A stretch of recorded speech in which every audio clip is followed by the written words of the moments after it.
Assalamualaikum adik-adik. Di video kali ini kita akan belajar tema 3, subtema 3, pembelajaran 2 kelas 3. Muatan bahasa Indonesia, perubahan wujud benda. Asyiknya membuat es krim. Pernahkah kamu mencicipi es krim? Rasa es krim bermacam-macam. Es krim terasa segar jika dinikmati di siang hari yang panas. Ayo kita buat es krimnya. Alat dan bahan yang kita butuhkan yaitu yang pertama, 2 buah kantong plastik dengan perekat atau zipper, 1 berukuran besar dan 1 lagi berukuran sedang. Yang kedua, handuk kecil atau sarung tangan.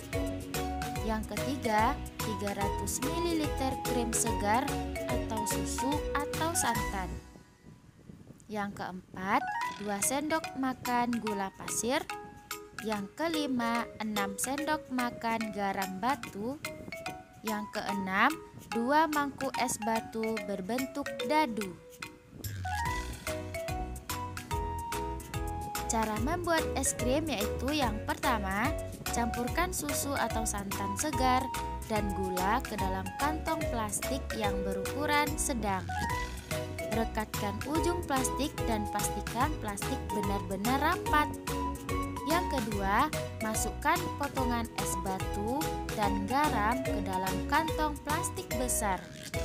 Kocok sebentar agar es batu dan garam tercampur. Yang ketiga, masukkan kantong plastik sedang yang berisi susu atau santan ke dalam kantong plastik besar yang berisi es batu dan garam.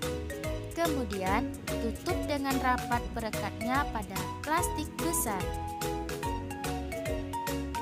Yang keempat, kocok dan pijat-pijat kantong plastik tersebut selama 10 menit. Gunakan handuk atau sarung tangan agar tidak terlalu dingin ketika disentuh. Yang kelima, keluarkan kantong plastik sedang. Kemudian, bersihkan atau lap dengan kain untuk menghilangkan garam yang menempel.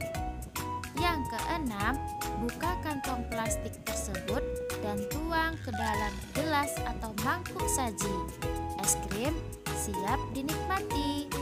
Silahkan dicoba ya adik-adik. Mengenal peristiwa membeku. Membeku adalah perubahan wujud benda dari cair menjadi padat. Peristiwa membeku terjadi karena benda cair mengalami pendinginan pada suhu tertentu. Suhu pada saat benda cair mulai membeku disebut titik beku. Misalnya, air akan membeku pada suhu di bawah 0 derajat Celcius. Peristiwa membeku dapat kita lihat pada proses pembuatan es batu. Air yang semula cair berubah menjadi padat. Mula-mula, air dalam plastik disimpan di lemari pembeku. Setelah beberapa lama, air tersebut akan berubah menjadi es. Es tidak akan tumpah meskipun kita membuka ikatan plastiknya. Peristiwa membeku lainnya dapat kita temukan dalam kehidupan sehari-hari. Contohnya, pada proses pembuatan agar-agar. Awalnya, agar-agar yang telah dimasak berwujud cair. Setelah beberapa lama, cairan agar-agar berubah menjadi padat. Peristiwa membeku juga bisa kita amati pada pembuatan gula merah. Gula merah berasal dari cairan nira yang telah diolah. Setelah didinginkan, cairan gula merah berubah menjadi padat. Berdasarkan teks cara membuat es krim, mari kita jawab pertanyaan berikut. Apa wujud susu atau santan di awal pembuatan es krim? Jawabannya, susu atau santan berwujud cair pada awal pembuatan es krim. Pertanyaan yang kedua, apa wujud susu atau santan di akhir pembuatan es krim? Jawabannya, susu atau santan berwujud padat pada akhir pembuatan es krim. Soal yang ketiga, sebutkan perubahan wujud yang terjadi pada pembuatan es krim. Jawabannya, perubahan wujud yang terjadi adalah membeku. Soal yang keempat, mengapa membutuhkan es batu pada pembuatan es krim?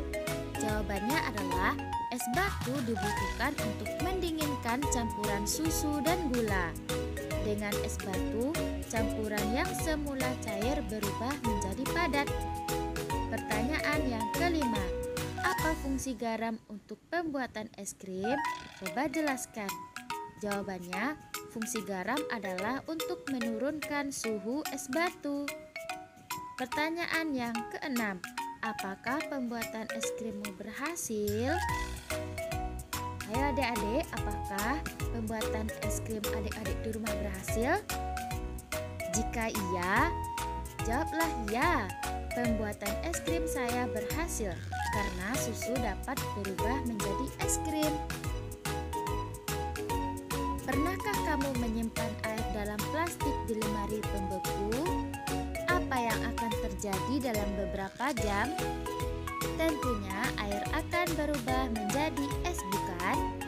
Meskipun kamu membuka ikatan plastik itu, ternyata es tidak akan tumpah. Mengapa demikian? Karena wujud air berubah dari cair menjadi padat. Perubahan wujud dari cair menjadi padat disebut membeku. Muatan PPKN, peran di sekolah. Kamu telah mengerjakan pembuatan es bersama kelompokmu.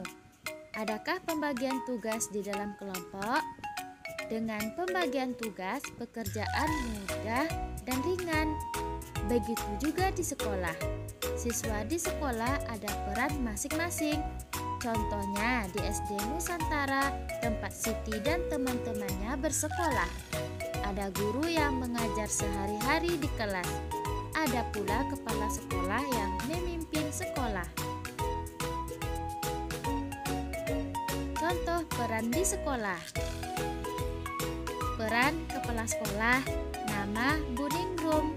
Peran guru kelas, nama Pak Tikno. Peran karyawan tata usaha bernama Bu Afif. Peran petugas perpustakaan bernama Bu Deni. Peran siswa bernama Uni. Peran penjaga sekolah bernama Pak Danang. Peran petugas kebersihan Pak Joko. Peran penjaga kantin Bu Esti. Akibat jika peran di sekolah diabaikan. Setiap peran di sekolah memiliki fungsi yang penting. Oleh karena itu, peran harus dijalankan dengan bertanggung jawab.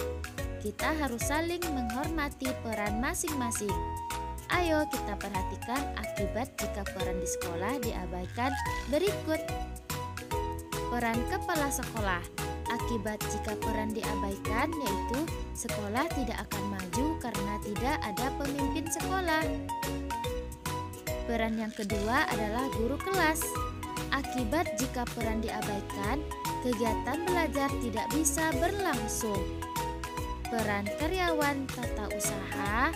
Akibat jika peran diabaikan adalah kesulitan mengurus administrasi. Peran petugas perpustakaan.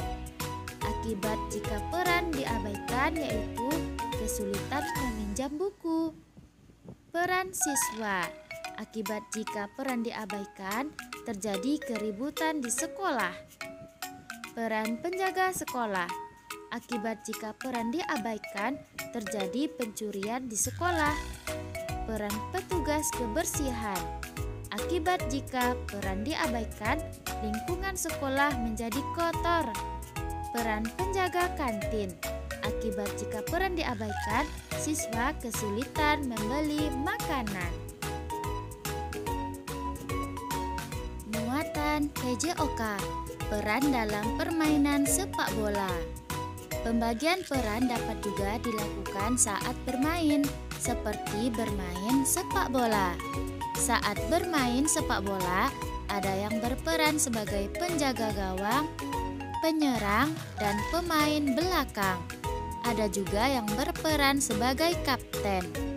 Semua harus saling bekerja sama. Mengapa? Karena untuk menghasilkan permainan yang terbaik. Permainan sepak bola sangat menyenangkan. Mari pelajari teknik menendang bola.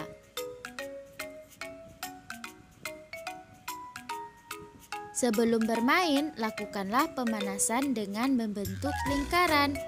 Jika gurumu memberi aba-aba mencair, maka kamu harus berlari. Jika gurumu memberi aba-aba membeku, maka kamu harus segera berhenti di posisi terakhirmu. Hal ini seolah-olah membeku dan tidak boleh bergerak. Anak yang bergerak saat membeku akan dikeluarkan dari barisan.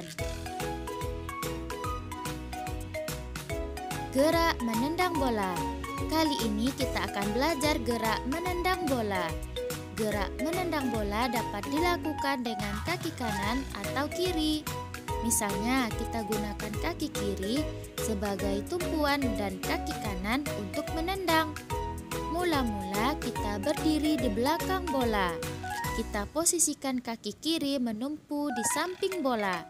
Sementara itu kaki kanan kita posisikan di belakang bola. Selanjutnya kita condongkan badan ke depan.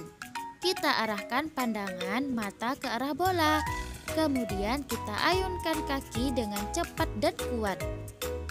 Kita dapat mengarahkan tendangan bola melambung, mendatar atau menyusur tanah. Untuk menendang, kita dapat menggunakan beberapa bagian kaki. Misalnya punggung kaki, kaki bagian dalam, dan kaki bagian luar. Kita lakukan tendangan secara berulang-ulang agar mahir. Gerak menendang bola ke sasaran.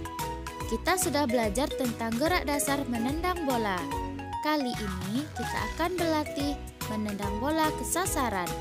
Dengan berlatih kita dapat meningkatkan keterampilan menendang bola. Ayo kita akan perhatikan berbagai gerak menendang bola berikut. Yang pertama, menendang bola ke tembok. Kita letakkan bola dengan jarak 4 meter dari tembok. Kita tendang bola ke arah tembok secara mendatar. Tahan bola yang memantul dengan kaki bagian dalam. Lalu tendang kembali ke arah tembok. Kita lakukan berulang-ulang agar mahir. Yang kedua, menendang bola ke gawang. Kita gunakan gawang kecil sebagai sasaran untuk berlatih. Mula-mula kita letakkan bola di depan gawang dengan jarak 4 meter. Lalu kita tendang bola hingga masuk ke dalam gawang. Kita lakukan berulang-ulang dengan jarak yang semakin jauh. Yang ketiga, menendang bola berkelompok. Kita buat 2 kelompok dengan jumlah anggota yang sama. Lalu kita berdiri berbanjar ke belakang. Kedua kelompok berhadapan dengan jarak 3 meter. Anak pada urutan pertama bertugas menendang bola ke kelompok di depannya. Selanjutnya kita tendang bola dengan arah mendatar ke kelompok lawan. Lalu anggota kelompok lawan akan menerima bola. Anggota kelompok lawan tersebut akan menendang bola kembali. Kita lakukan bergantian hingga semua anggota kelompok mendapat giliran menendang. Sekian video pembelajaran kita kali ini. Semoga bermanfaat dan sampai jumpa lagi dengan video-video pembelajaran selanjutnya.